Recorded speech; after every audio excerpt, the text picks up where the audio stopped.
So the today's meeting will be from 6 to 7:30. Maharaj will guide us on the topic of essence of Vaishnava etiquette. And then if the devotees, if they have got very important questions in this topic, they can always ask this question, and we can have one-to-one question answer session. Maharaj, is this okay with you? Sounds good. Thank you. Thank you, Maharaj. Thanks a lot, Maharaj. So, yeah, Maharaj, you can start your discussion or lecture. Thank you, Mohan Gopal Prabhu. Thank you all for joining this afternoon, evening. And yes, I'm appreciating the topic, the essence of Vaishnava etiquette. I hope I can at least stir up some reflection on the subject. And I think, if nothing else, it will be good for myself to reflect on this subject. So let's begin with some pranati.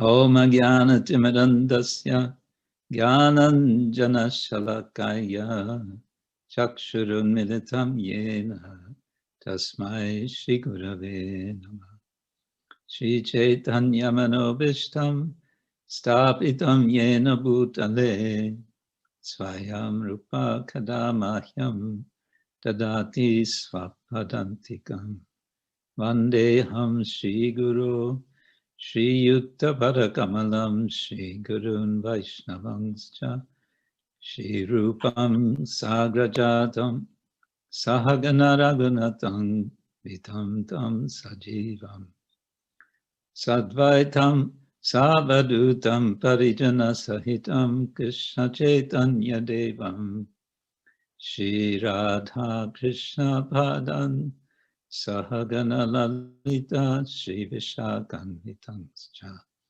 Nama Om Vishnu Padaya Krishna Prestaya Bhutale Srimate Bhaktivedanta Swamin Iti Namine Namaste Saraswati Deve Gauravani Pracharine Nirvishesha Shunyavadi Paschatya Deshatarine Vancha Kalpatarubhyascha Kripa Sindhubhya Evacha Patitanam Pavanebhyo Vaishnavebhyo Namo Namah.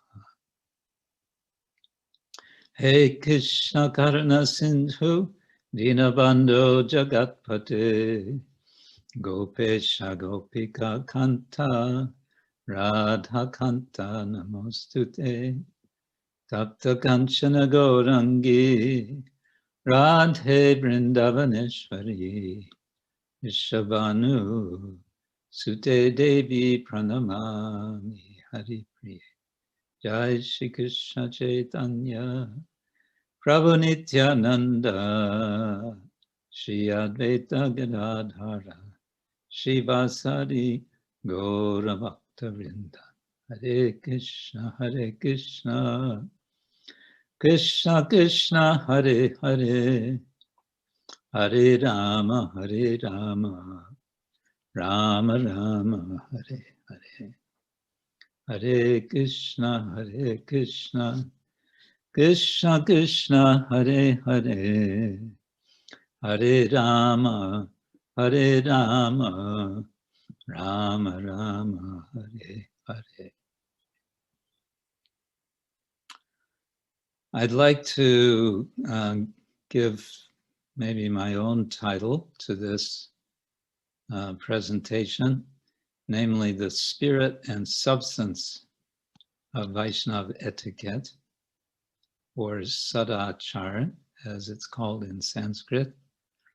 I'll explain the two terms, Vaishnava etiquette and Sadachara, in a moment.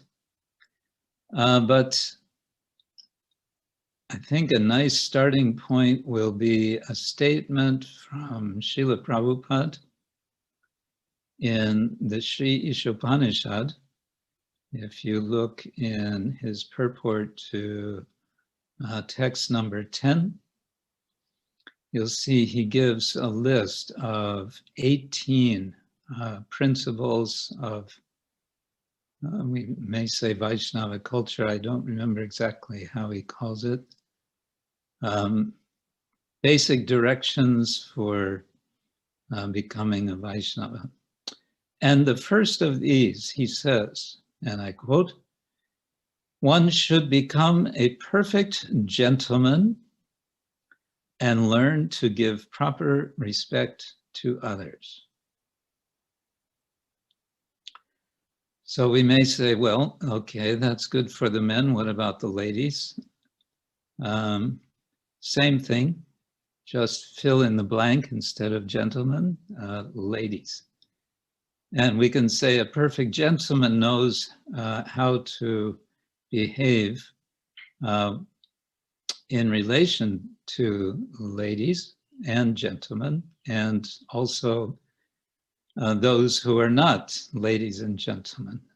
And so we also have a nice model for behavior, of course, in our Srila Prabhupada. And going back in tradition, we may remember what Srinivasacharya tells us about the Shat Goswami. Krishna kirtana gana nartana paro premamritam bonidi dira dira janapriyo priyakaro nirmatsaro pujito.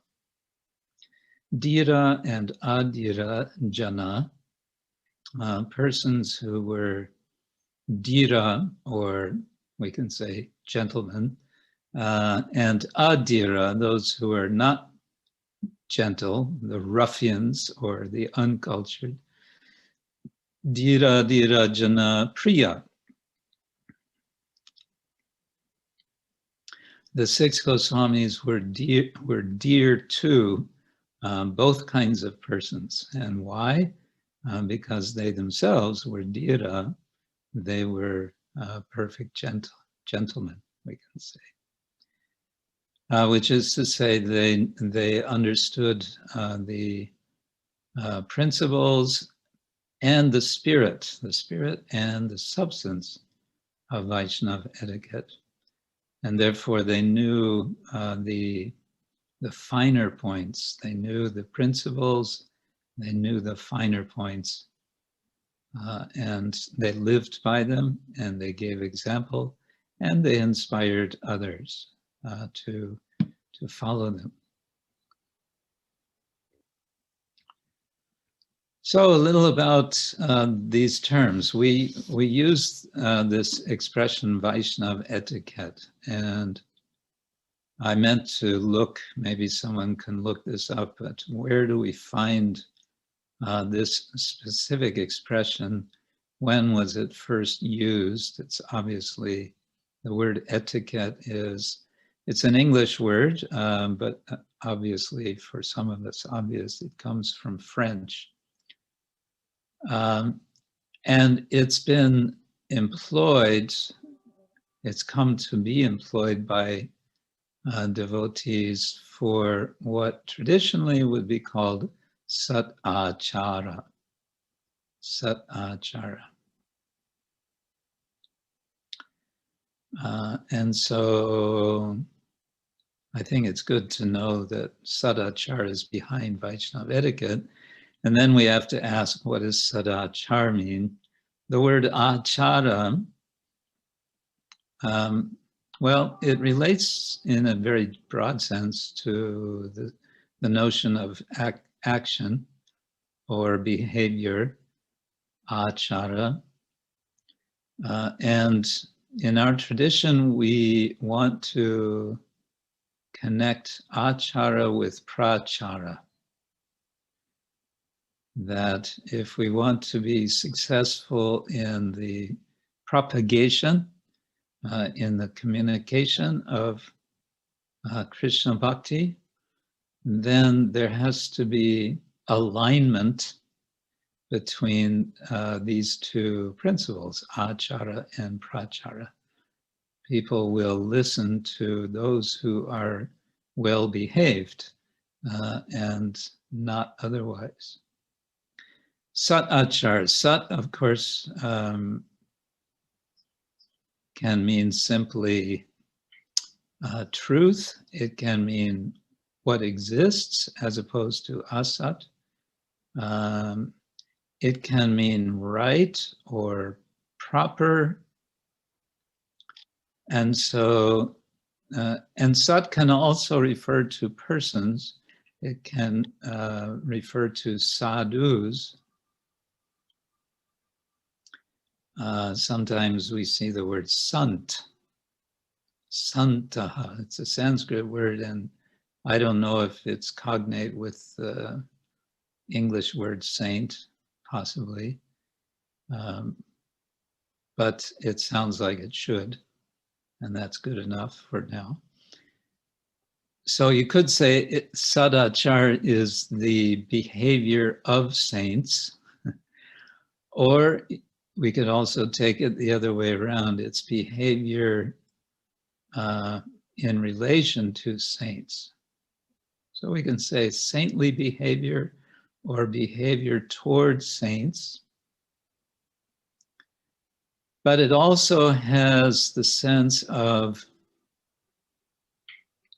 sat has the sense of rightness, substantiality, realness. So we can also think of sadachar as being authentic, being, like we say in sort of slang English, we say, get real.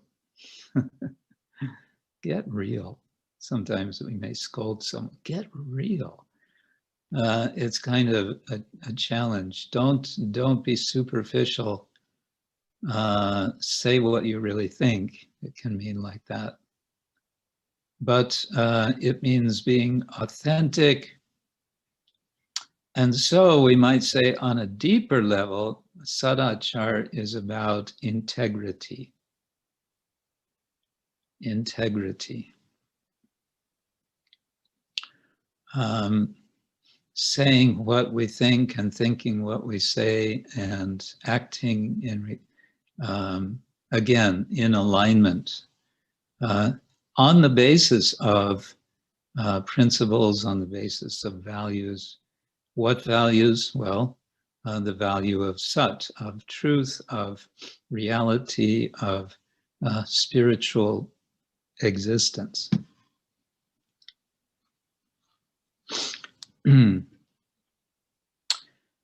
So, and then this has come to be referred to, however it came about,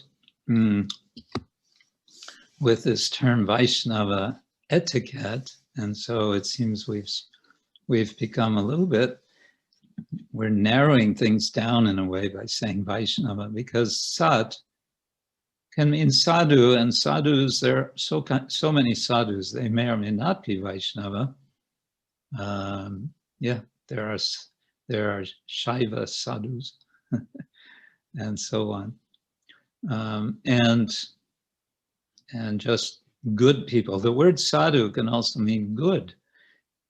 People who are pious, who are good. But okay, Vaishnava we may take in a broad sense. What do we mean by Vaishnava? Bhaktivinoda Thakur spoke of Saragrahi Vaishnava. It's one who seeks the essence, the best of persons, of situations, of everything. In any case, then what about this word etiquette? So I looked it up in the Oxford English Dictionary. And it kind of comes down basically, although it comes from the word for ticket, which is something to gain entrance into some event, perhaps. A ticket getting a ticket to watch Krishna fighting the wrestlers in the wrestling arena, perhaps. But then it comes to mean proper behavior in court, the court of the king, the royal court. Different royal courts all over the world have, over the centuries, had their very particular standards of behavior, of protocol, how respect is shown to the king or the queen, when to speak, when not to speak, how to speak, what words to use, all these sorts of things. One could also say it has a more broad sense of convention, conventional behavior. What is considered appropriate is etiquette. Also, I didn't see this in the dictionary, but it's been said that from the French, it can mean little ethics, little ethic. So it's the, shall we say, the minor details of ethics. And so we might say that on the surface, etiquette, the sort of connotation that I have of etiquette is it's about being polite as opposed to being rude or being coarse in one's behavior. And it's been said by one French writer on ethics and on virtues. He speaks about politeness as a kind of step one toward virtues. He says politeness in itself is not exactly a virtue, but it's kind of necessary in human society. And this is what parents are always very concerned to teach their young children from early ages what to say, what not to say, what to do, what not to do in various situations. And these may be how to behave at the dinner table, don't throw your food around or whatever. I think we all had experience as children with parents reprimanding us for various improprieties at the dinner table. And we've all been molded by that. So that's politeness. It's not virtue. It's not really the substance of what we're interested in, I would say, with Sat Achar.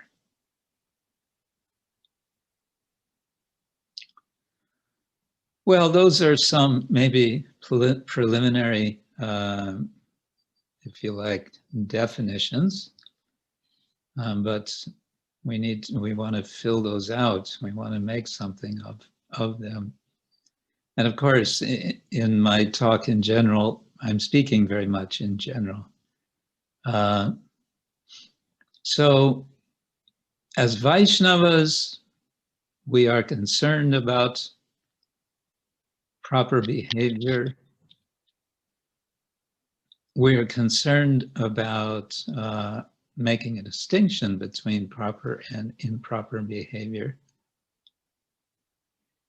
And of course, we're behaving, we're acting, we are speaking always in a context of ourselves pursuing what Srila Prabhupada always called Krishna consciousness. We want to be Krishna conscious. We want to be agents for the manifestation of Krishna conscious atmosphere. We want to support the creation of atmosphere and consciousness of Krishna. And so in that spirit, we behave. And if we want to get a little bit more specific about this, we might recognize very quickly that considerations of behavior in Vaishnava culture will put some emphasis on what we may want to call rank. Rank meaning recognizing superior, inferior, higher and lower. And this may be of different sorts of consideration, whether socially ranking or spiritually ranking, or there may be combinations of both. And sometimes this can get a little bit complicated, judging rank.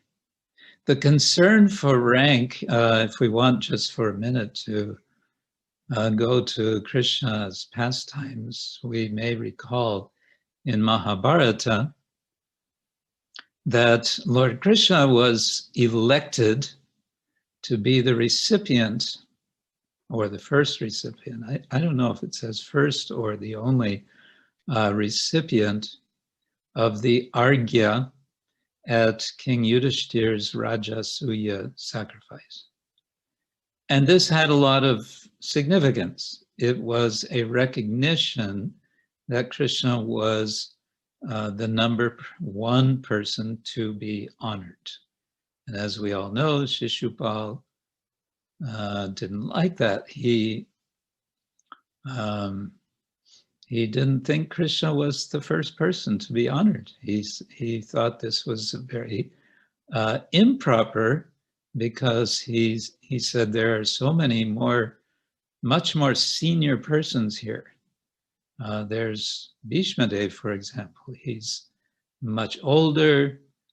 He's obviously much more to be honored than Krishna. And besides, and then he goes on with all the various insults to Krishna, one after another, until he comes to 100 insults. And this ushers the end for him and his liberation into the body of Krishna. So the concern for rank is one concern. And at the same time, it's something which the Vaishnavas are, in a sense, always looking for the deeper substance of. And the example that just now comes to my mind here is Sri Advaita Acharya recognizing Sri Haridas Thakur as the first person to receive the patra, the prasad, from a Shraddha ceremony which he has conducted. Normally it would go to the Brahmins, and so many Brahmins would have been there, eager to get their prasad. But Advaita Acharya recognized Srila Haridas Thakur, the Nama Acharya, as the first person to receive this honor.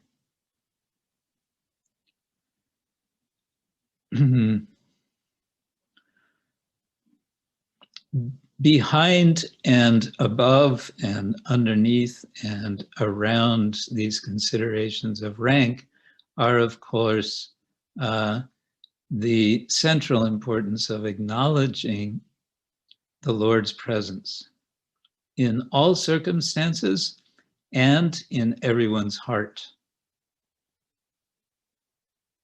And so we may say that Vaishnava behavior or sadachara is that behavior which draws out or which is conducive to everyone feeling the presence of the Lord, drawing out.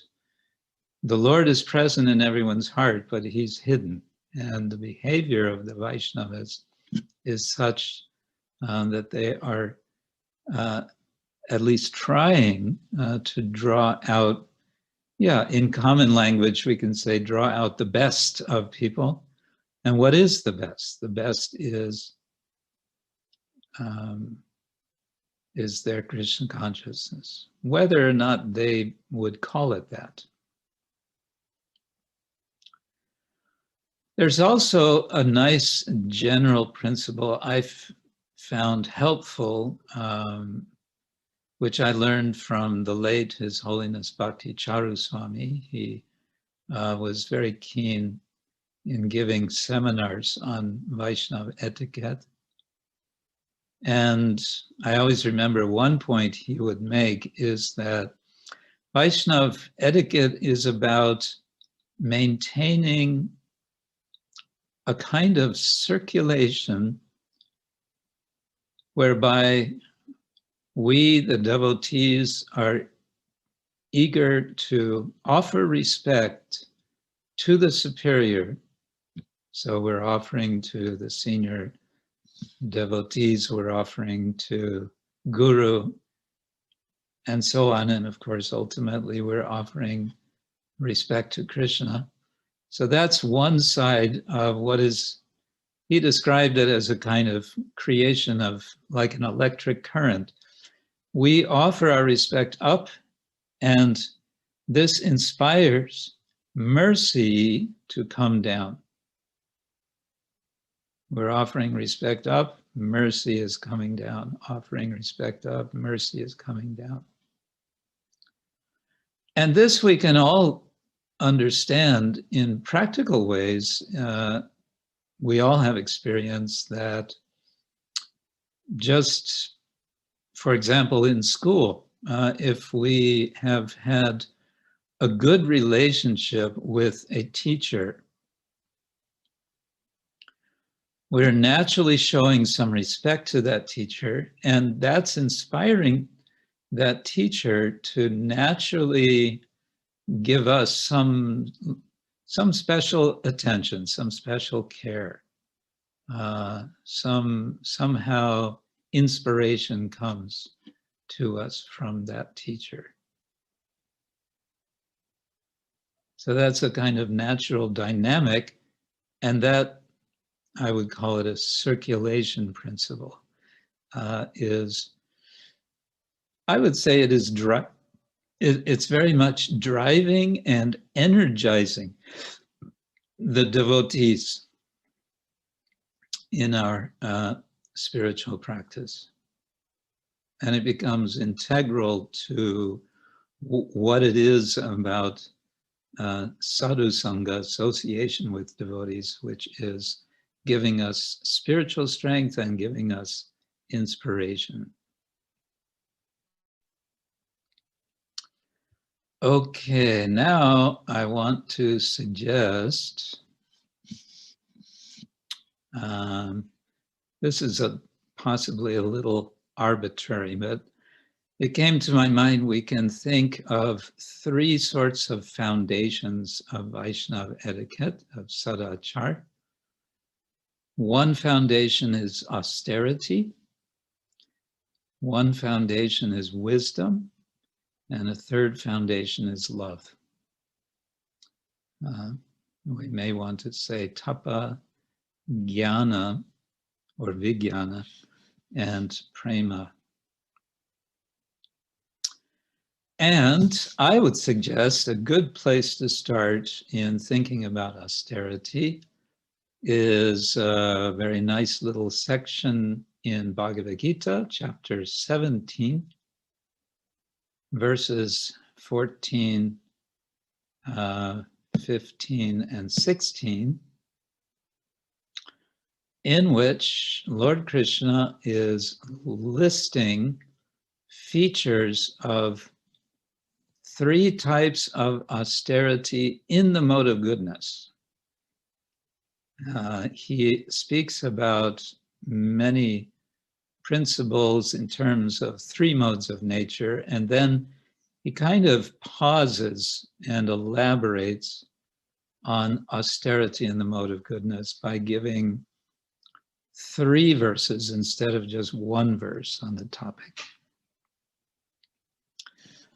And the 3 verses are in the mode of goodness. Austerity are to do with austerities of the body, austerities of speech, and austerities of the mind.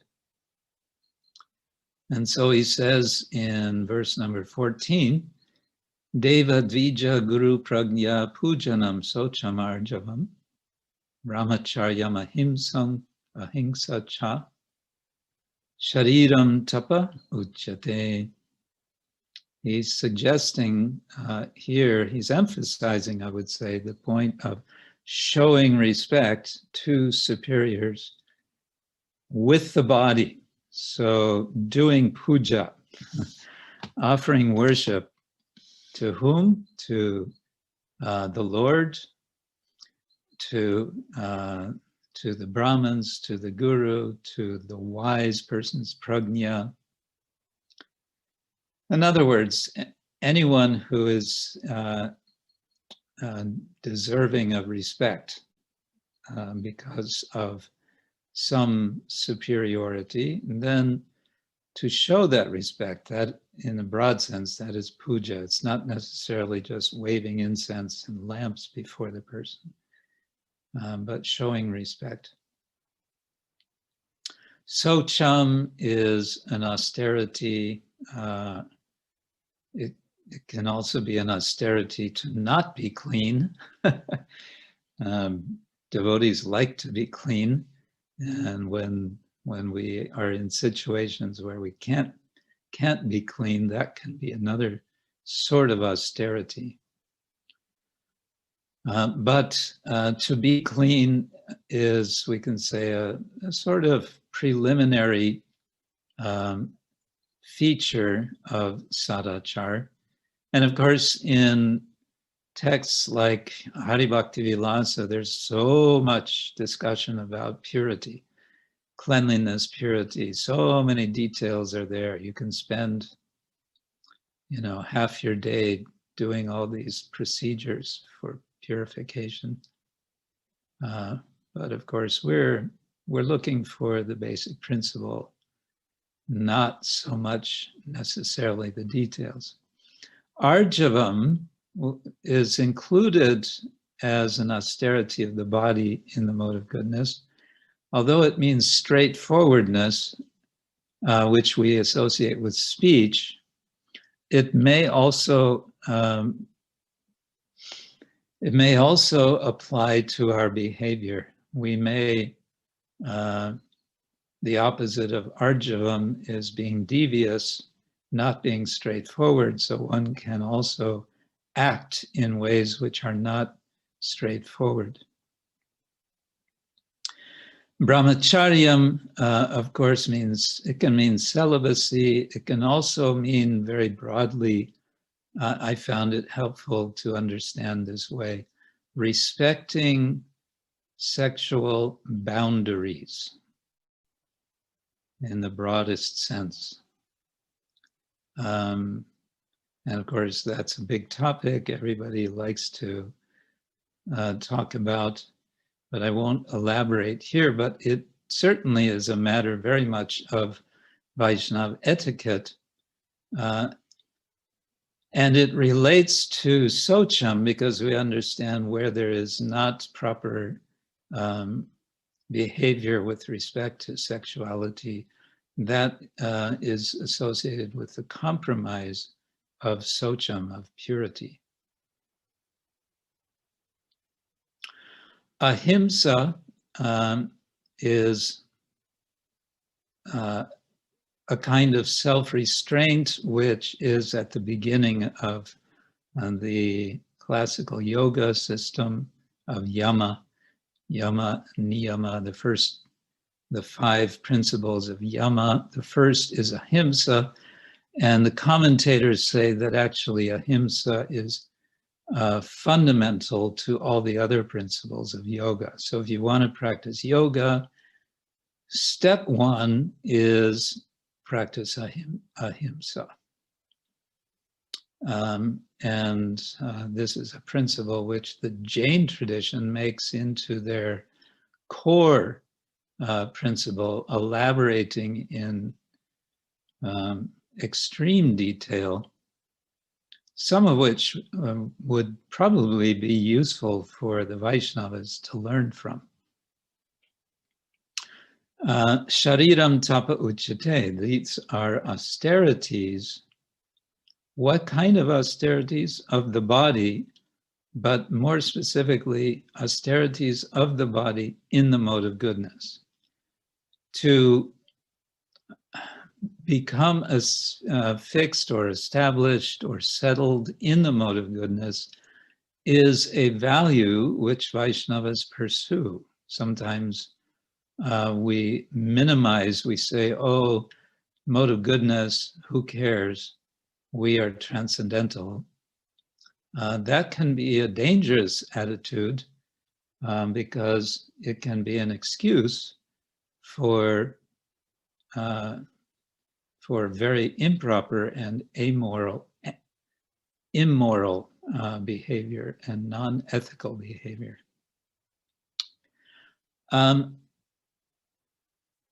Austerity of speech in the mode of goodness, anudvega, maybe more quickly, but this is, in a sense, perhaps central, austerity of speech.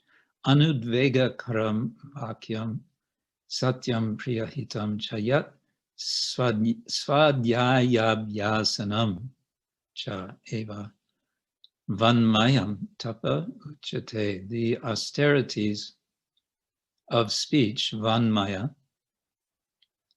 are listed here briefly. And of course, each one of them could be elaborated so much. Anudvega karam, speaking in a way which is disturbing, unnecessarily disturbing. Then on the other side, satyam, speaking the truth. And one immediately says, well, what if speaking the truth is disturbing? That's the inevitable question. That is where the expertise has to come. Sometimes one does have to speak in a disturbing way. And Srila Prabhupada in one lecture said, our business is to disturb the demons. So there may be appropriate times when we need to cause disturbance. Priyahitam, speaking pleasingly and beneficially. Hita has the sense of benefit, and we may want to say this is at the core of determining what to say, what not to say, is to ask ourselves, is what I'm going to say going to be beneficial for the person or persons who will hear what I'm saying? Svadhyaya abhyasanam, to practice abhyasanam, svadhyaya, seems to be odd because what does it have to do with speech if I'm doing self-study? Well, it's very much typically done aloud. One is reciting hymns or mantras from the Veda, and sva can refer to one's own Veda, svadhyaya.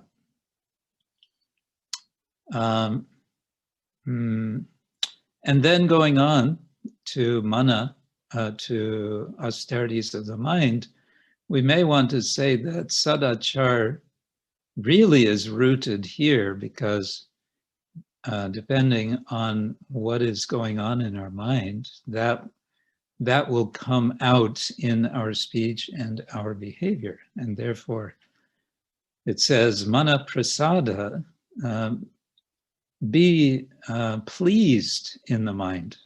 Cultivate a sense of being pleased, being peaceful, being satisfied in the mind. And then somyatvam is a kind of, well, mildness. It can mean, monam generally means silence, which may seem like, again, for speaking, but it can mean also stilling the mind. Atma vinigraha, Atma can refer to the mind, and vinigraha, graha means grasping, nigraha means grasping down, vinigraha means thoroughly grasping down. In other words, really having control, being self-controlled. Atma can also just mean the self-control.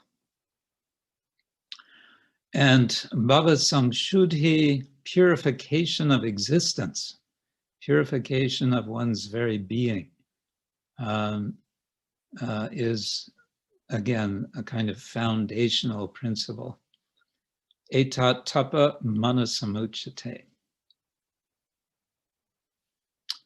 Okay, I should move along and then leave some time for discussion.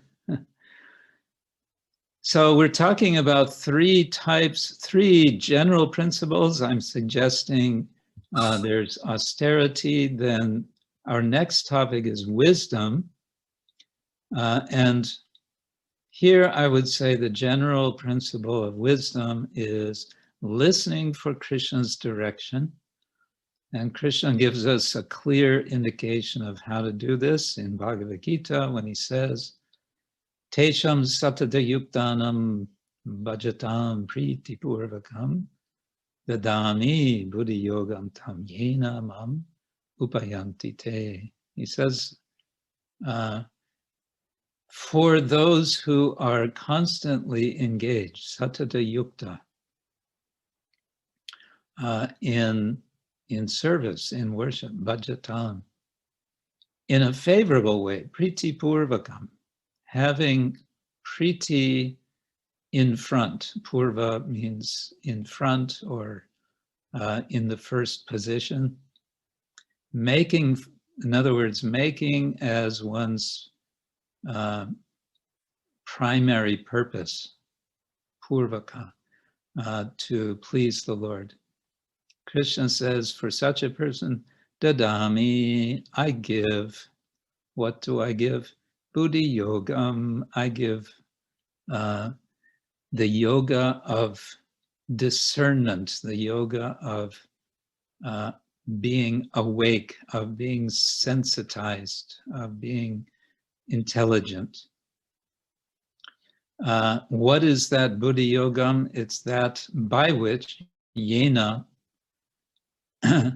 ma te upayanti, he comes, or he goes. Where does he go? Mam, to me. So that's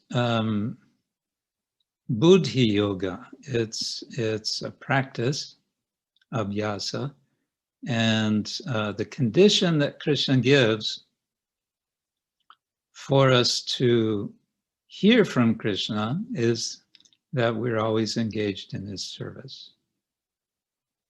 So hearing from Krishna means then we are getting wisdom. Krishna is giving us insight how to act in the best way in particular circumstances. In Aristotle's, in the ancient Western philosopher Aristotle's Greek, in his book on ethics, what is it called? Nicomachean Ethics or something. I believe it's there. He says, no amount of rules, of of moral directions or rules or laws will give us clear knowledge, will give us a definite awareness of what we should do in a particular situation, because that particular situation that comes is going to be unique. It's not something that can be anticipated by any number of rules and laws. Which means, for a devotee, it means being tuned in, if you like, to Krishna. Krishna's tips, Krishna's whispering, saying, Krishna, what should I do here? Do like this. Oh, okay. There's a process for this that's given in the Upanishads. It begins with Shravanam, and it goes to the next step, which is Mananam, hearing and then reflecting on, thinking about, using one's mind, one's intelligence, thinking about how what one's heard relates to what else one has heard or one has experienced, and so on. And then the third and final of these three steps is nididhyasanam, which is, I would say, something like digestion. You take it in, and then the body has to digest. Or we can say, if we're using the eating metaphor, we're taking it into the mouth, we're chewing, and then swallowing, and then we are digesting.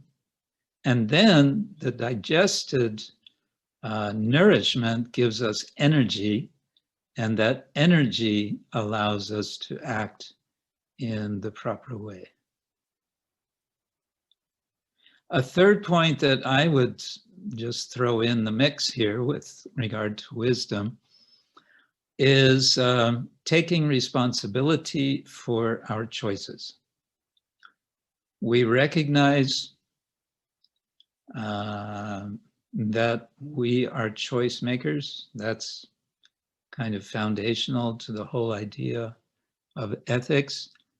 And it's foundational to the whole message of Bhagavad Gita, because Krishna is advising Arjuna, and then in the end he's asking Arjuna, or he's allowing Arjuna to make his choice. He does not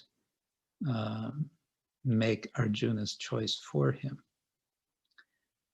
So we make choices, we make them all the time, all day long. We're making choices, and then choices always have consequences, and it's then for us to accept the consequences, to take responsibility for them. If we've made a choice which has not been good for us or for others, we recognize it, we hope that we can learn from it and make a better choice next time. We don't lament, we simply learn and move on. And then the third principle of these three is love, or prema, or we may want to say more broadly, bhakti. And here I would suggest a general principle is, well, it goes back to listening, but now we're listening for Krishna's love through his devotees. We're finding Krishna's love manifest in his devotees. Krishna himself in the Bhagavad Gita also expresses his compassion when he says, Tesham evanukampartam aham ajnana jam tama nashayam yatma bhavasto jnana dipena Bhasvata.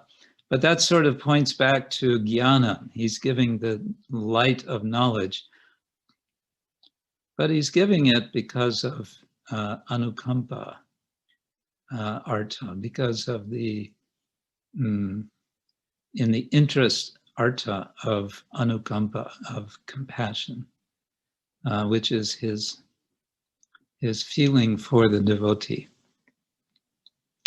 And so the devotee takes that as the Lord's compassion, as the Lord's love. Any illumination received from the Lord is gratefully received. Other examples we might expand on, but I'll just mention, as I was hearing some very nice talks by Madhavananda Prabhu on exchange, well, part of a longer series, but he's talking about the exchange of Nanda Maharaj with Akrura. When Akrura comes to Vrindavan, he meets, of course, the residents, he meets Nanda Maharaj, and he tells Nanda about all the troubles that are going on in Mathura because of this terrible so-called king, Kamsa. And Nanda Maharaj listens empathetically. He's not saying something like, well, you think you have troubles, we have our own troubles here in Braj. We get all these demons coming all the time, and there's no peace. He doesn't say that. He listens. He listens to Akrura, and he sympathizes with him.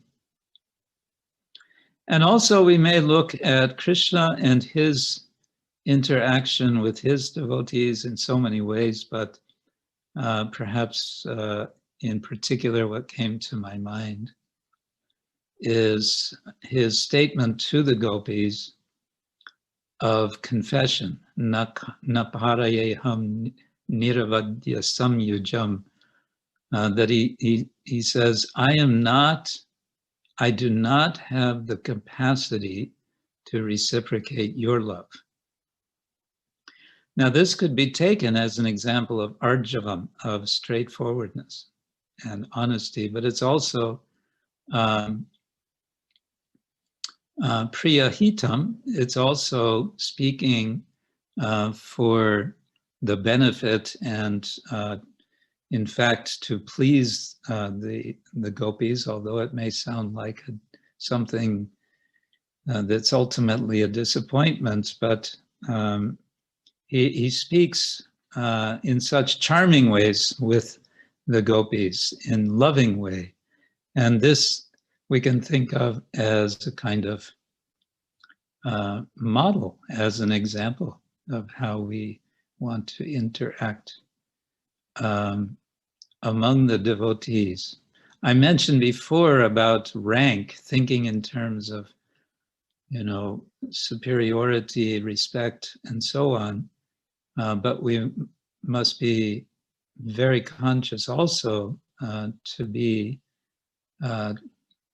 caring and concerned with respect to equals and those in a so-called lesser position, because all of these, any number of variations of these different relationships will always be there.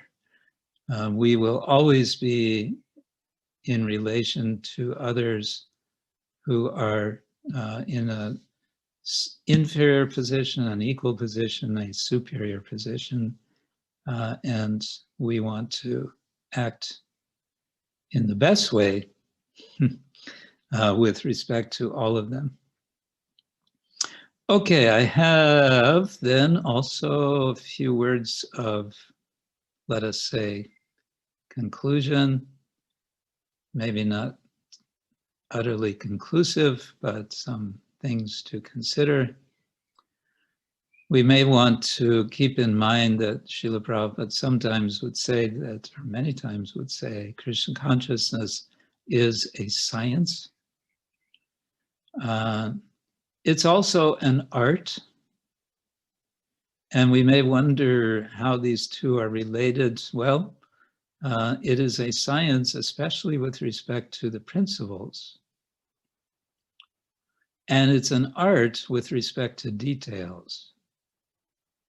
And we can say the principles, we want to preserve principles. We don't want to lose sight of principles. We want to nourish our sense of what are our principles, our values.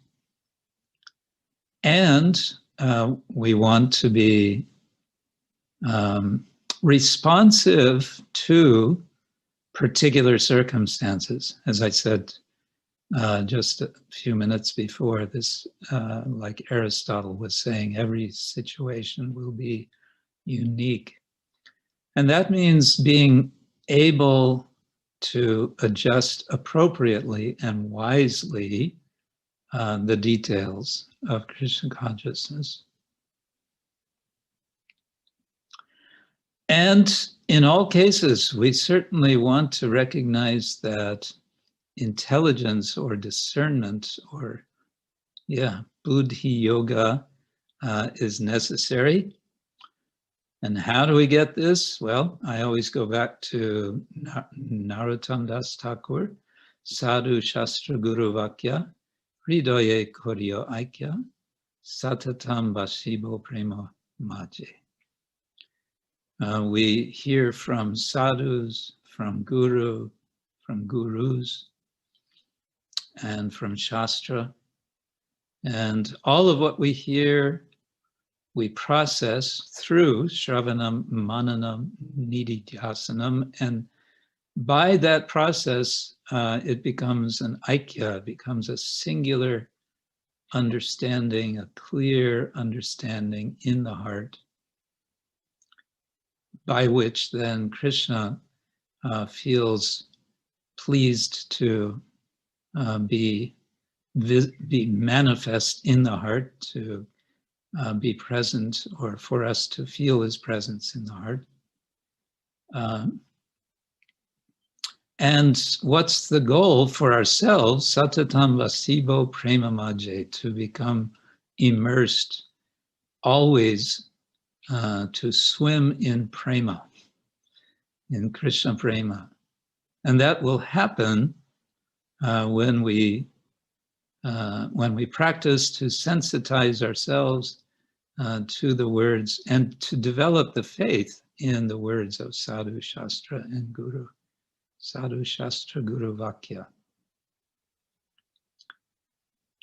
So this brings us back to our opening statement of Srila Prabhupada. One should become a perfect gentleman and learn to give proper respect to others. I think that's a good pivotal principle. And to learn better many of the finer points of Sadachar, I strongly recommend reading Chaitanya Charitamrita. I believe this is one of the aims that Krishnadas Kaviraj had in writing Chaitanya Charitamrita. He wanted to show these details. This is how Vaishnavas interact with other Vaishnavas. This is how Vaishnavas show respect for other Vaishnavas, how they honor and serve each other. And of course, Chaitanya Mahaprabhu, coming himself in the mood of a Vaishnava, a Bhakta, a devotee, is the model of that behavior. So these are a few thoughts, and I hope I kept to the subject. Hope I didn't wander, but I will, I think, end there and see if anyone wants to raise an issue, a question, a comment. Or did I leave you all confused? so you don't even know where to begin to ask a question. Hare Krishna Guru Maharaj, my most humble obeisances. Jai Shri Hare Prabhupada. Krishna. We would like to ask you if you could comment something about offenses towards Vaishnavas. We personally received a really heavy lessons after offending or acting not according to the etiquette. Maybe you could warn us a little bit then. Warning. Yeah, we have a big sign. Warning. Vaishnava etiquette means do not offend the Vaishnavas. And of course, the main danger, generally the danger of Vaishnava aparada happens in this area of speech, right? And how does it happen? Well,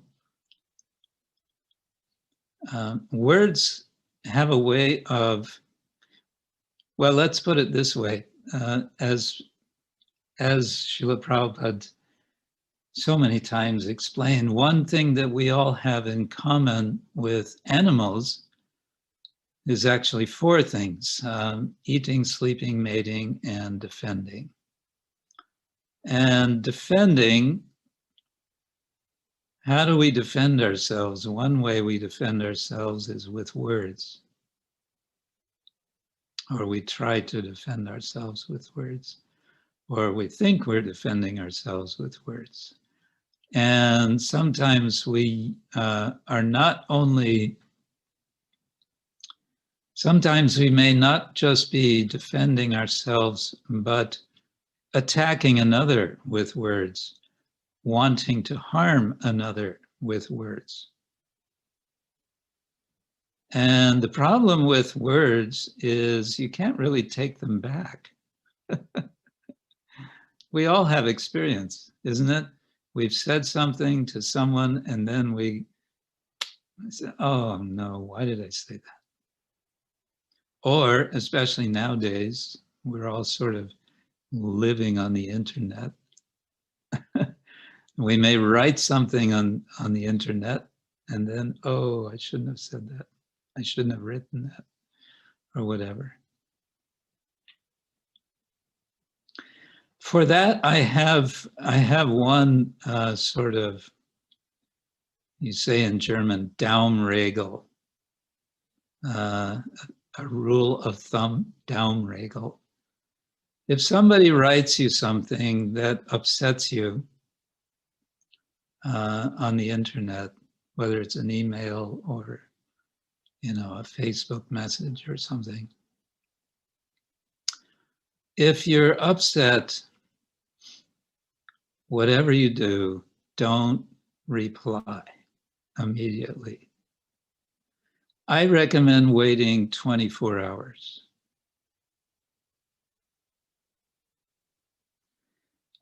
You'd be amazed at how much wisdom will come to you if you do that within those 24 hours. Whereas if you react immediately, you know, with a counter attack or whatever, very good chance you will regret. Isn't it so? Yep. I see some nodding heads. Yes. True. So it's, you know, it's something, I'm also working on this. It's not like I've worked it all out. I'm preaching to myself. In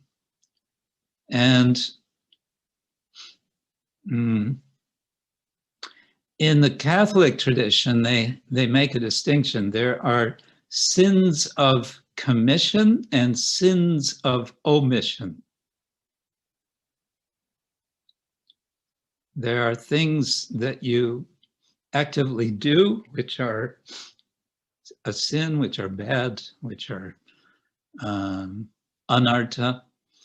And there are things you don't do, and that's also wrong. So to not do something may also be wrong. To not say something may be wrong.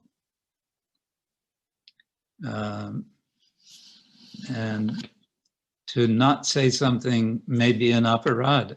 We may offend someone by not saying something. So it's a challenge. And we have the story, some of you may remember it better than I do, the details, but how was it? Srila Rupa Goswami was meditating on Krishna's pastimes. In his deep meditation, he observed some exchange of Krishna with the gopis, which was humorous. And in his meditation, Rupa Goswami was laughing, but he was laughing aloud. And as he was laughing aloud, one devotee, and I don't remember the name, or if the name is known, happened to be walking by and happened to think, or came to think that Rupa Goswami is laughing at him. So neither did Rupa Goswami have any intention. He didn't even have intention. He had no consciousness. Still, that devotee felt offended, and his having felt offended disturbed Rupa Goswami's bhajan. He found that for some time something is wrong. He couldn't understand what it was, and he finally found out that this devotee had misunderstood his internal ecstasy. So sometimes we might offend someone we don't even intend. We don't intend it. And therefore, devotees are always very anxious to beg for the blessings of the devotees and to say, in case I have made any offense, please forgive me. We're always trying to cover ourselves. In case I have made any, in case I have said something wrong, done something wrong, in case I didn't do something that I should have done.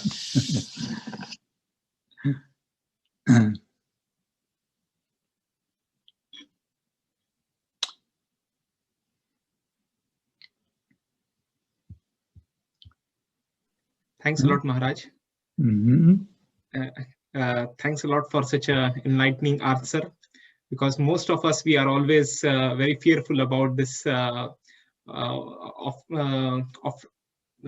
if we do some offensive behavior with the Vaishnavas, and this was quite enlightening. There is one more question from Harinam Chintamani Mataji from Leipzig, and she is asking that could you please elaborate on cultivation of peaceful and a satisfied mind, especially in the unsettled times. So these very disturbing times, how can we keep our mind peaceful and satisfied?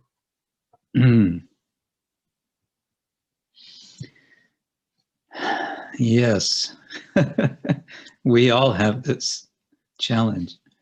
The mind is always hungry for something more, something different, something changing. The mind is restless. And of course, in Bhagavad Gita, in chapter 6, when Krishna is, shall we say, preaching to Arjuna to control his mind, at one point in chapter 6, Arjuna says, this is hopeless. You're telling me to do something. It's like trying to control the wind. And then Krishna says, you're right.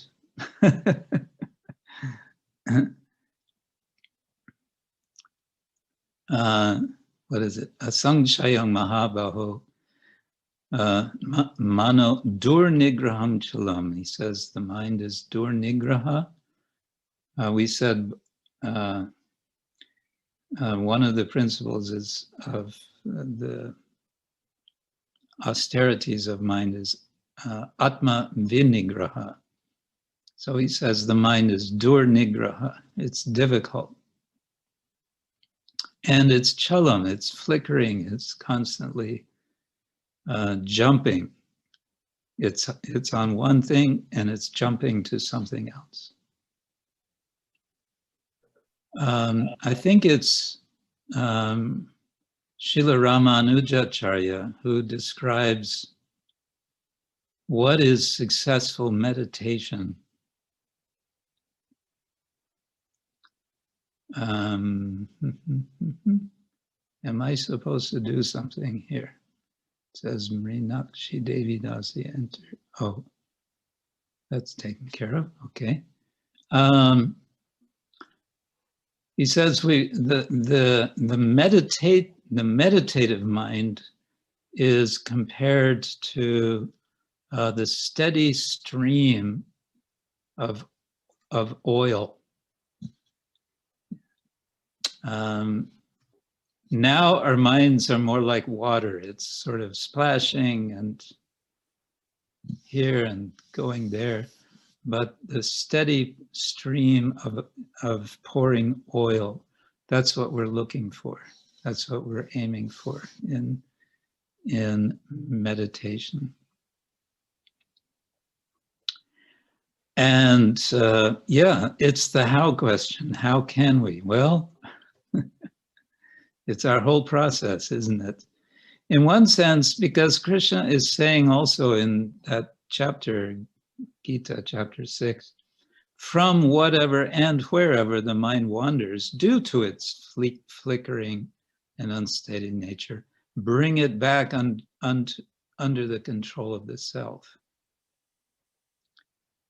So then the question is how to do that. And what seems to me, what I find helpful is to learn to gently but firmly ask oneself the question, my dear mind, where are you going now? And it's not a judgmental question. Maybe the mind needs to go to something. Maybe it's important to deal with. Okay. But maybe it's not necessary to go there now. So then by asking the question, where are you going now? It calls for an answer.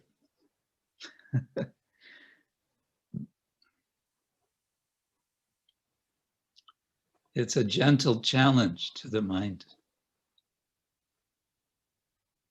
And the challenge is coming from beyond the mind. It's coming from the intelligence.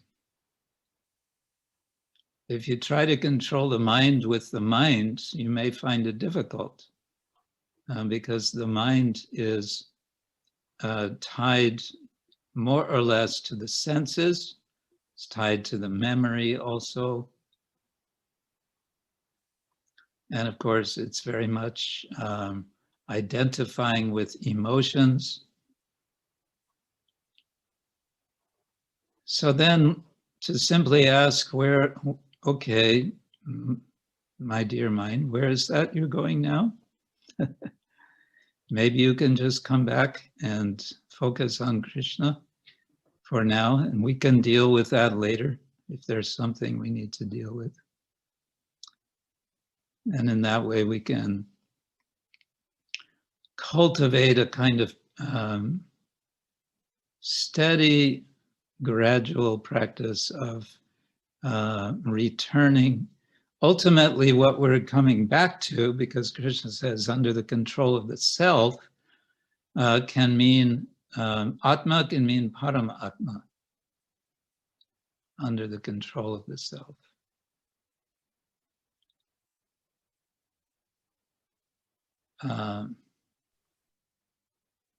The example is given in the Bhagavatam 11th canto of training horse. Horse trainers know that you have to be gentle and firm with a horse that you're training. If you're too firm, the horse is going to throw you off. You have to be gentle. And then gradually, with a high sensitivity, a good horse trainer is highly sensitive to how the horse is behaving and can understand how the horse is thinking. So we have a wild horse, the mind. And yeah, we can ask when the mind goes somewhere which many things we may think of the mind, we see the mind's going there, we can say, what is your purpose there?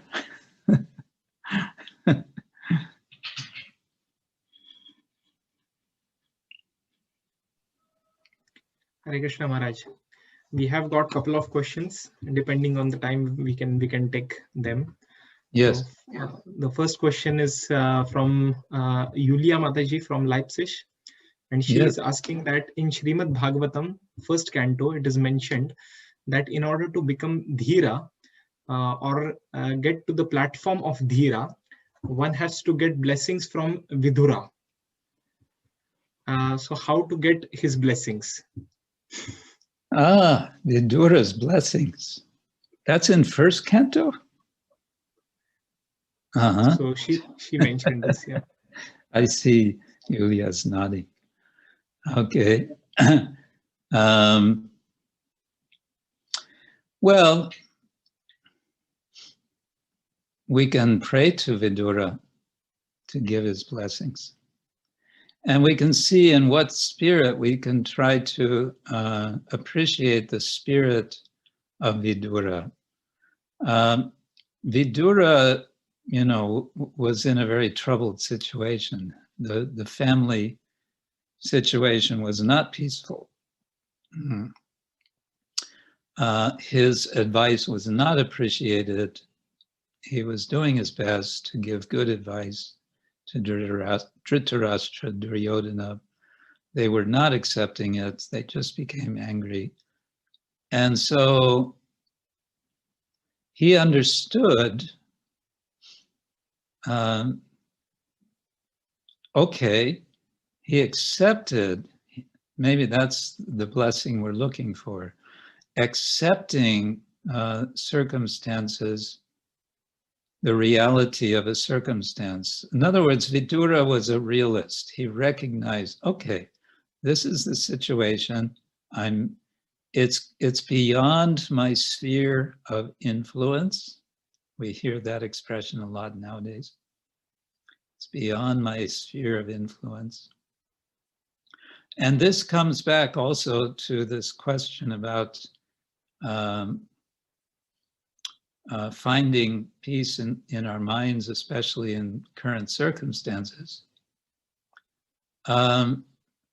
What's disturbing us, we're all reading the news and we're seeing how much suffering is going on all over the world. And there's, what is that expression? You can become dull after some time. Your feelings of compassion become, you develop a kind of thick skin, You read that more than 2 million people have died of COVID, and you kind of shrug your shoulders. Yeah, well, what can I say? But it's simply a fact that we need to recognize what is our sphere of influence. What can we what can we actually do? Now, some people, they get very excited that, well, I'm expanding my sphere of influence, and that's why I spend all day on the internet sending messages to the world. Well, I don't know. Is that actually, is that, and for what purpose? And anyway, that's another subject. But the point is, Vidura recognized the limits of his sphere of influence, and he decided, okay, I'm out of here. And he left home. And elsewhere it said that he left home for 30 years. He went on pilgrimage, he wandered, and of course in the third canto he's meeting Uddhava and Maitreya, and he's learning from Maitreya especially. But he was absent during the whole, everything that was going on, the whole war of Kurukshetra. He missed the whole thing. So we may also seek blessings from Vidura to be aloof from all of the, the politics of this world. The winds that come and go and shift and come and go and blow everyone in one direction and another direction.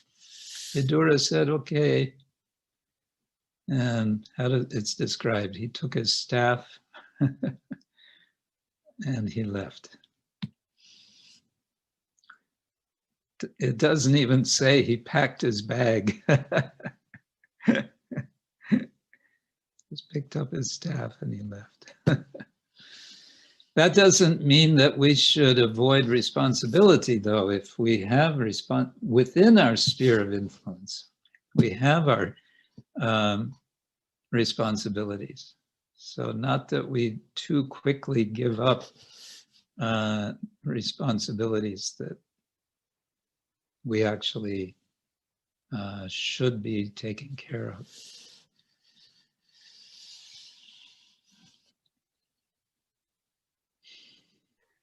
Yeah, thank you, Maharaj.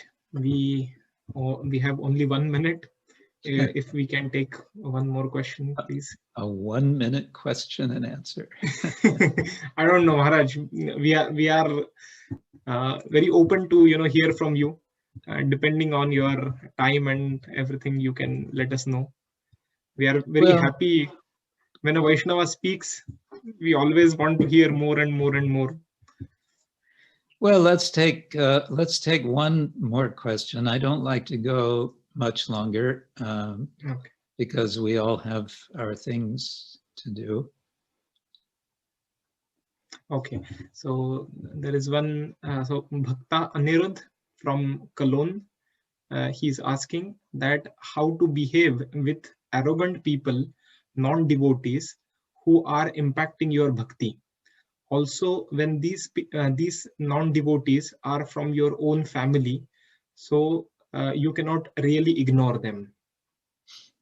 That can be quite a challenge. I suppose that's also a potential subject for a longer discussion. But just briefly, what comes to my mind is Srila Prabhupada's sister, Pishima, as she was known. Pishima means, does it mean auntie or sister? I don't know. Auntie, I guess. Prabhupada told once that her husband, Pishima's husband, Bhagavati was her name, her husband was not a devotee, was not sympathetic at all with Krishna consciousness. And in fact, I think he was eating like a typical Bengali. He was eating fish, and Prabhupada said that Pishima would cook it for him. She took it as her duty as a wife. She just quietly accepted, okay, he's expecting this of me. What can I do? Okay. And she just, in that way, saw herself as, okay, this is my dharma, my social dharma. And so she tolerated in that way. So on one side, there's the very broad and important principle of tolerance. And with that tolerance, I would say for yourself, there needs to be a sense of trying to appreciate that this situation has been arranged for me by Krishna. There is some purpose in this. I may not understand the purpose, but there is a purpose. And if I am patient and tolerant, then in due course of time, I may get a glimmer of understanding of why Krishna has put me in this situation. Now, impacting your bhakti can mean part of the reason for it is that Krishna wants to strengthen your bhakti, and therefore he's having you in that situation where others in the family are not sympathetic, maybe they're critical.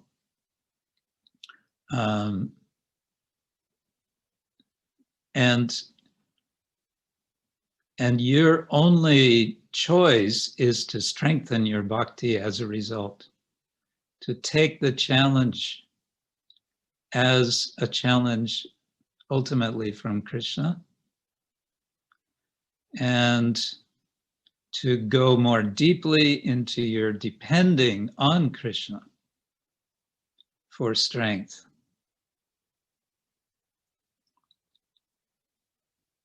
And there are a lot of stories of devotees who begin their journey in Krishna consciousness with inimical relatives.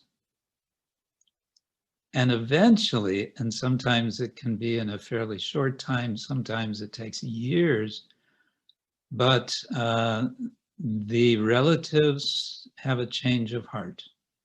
They come to recognize, they come to respect, they come to appreciate, sometimes they even become devotees themselves. And what that points to is that no matter how nasty they are, you keep your position as their well-wisher. Recognizing that their behavior, their words are based in ignorance. And ignorance means it's just ignorance. And ignorance can be removed.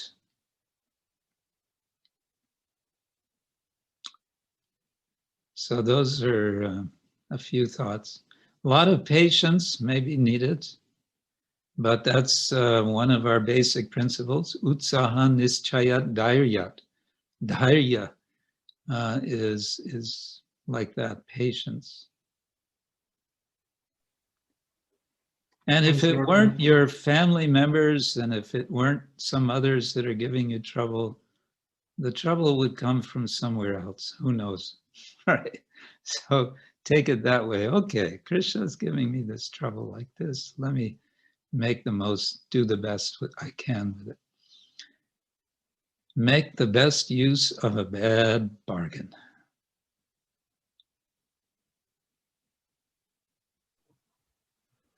Thanks, Lord Maharaj, for such a nice enlightening words. Hare Krishna. Hare Krishna. So thank you for giving the opportunity, and all the best for your theme. I'm sure others will elaborate in wonderful ways. I hope this was good as a general introduction.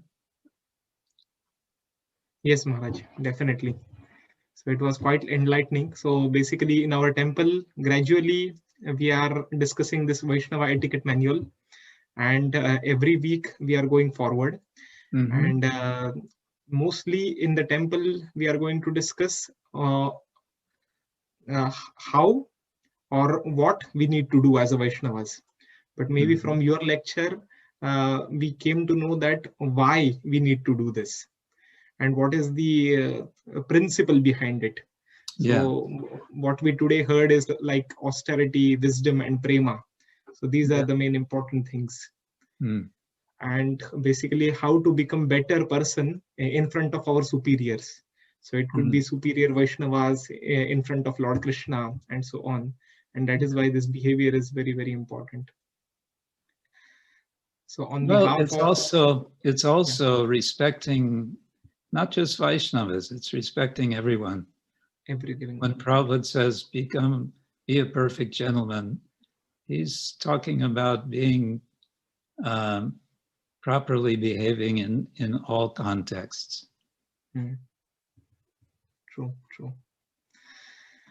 Okay, Maharaj, but thanks a lot for your time. Yeah. On behalf of ISKCON Leipzig and on behalf of all the devotees who have joined this Zoom meeting, I wholeheartedly thank you for your time and for your guidance. And we'll look forward to have you more times in such Zoom meetings at some point of time physically in Leipzig. Indeed. Okay, thank you so much. Leipzig Yatra ki jai. Thanks, Lord Maharaj. Hare Krishna. Srila Prabhupada ki jai. Ananta Vaishnava Vrinda ki jai. Gaura Premanande Hari. Hari Hari Bol. Hari Hari Bol.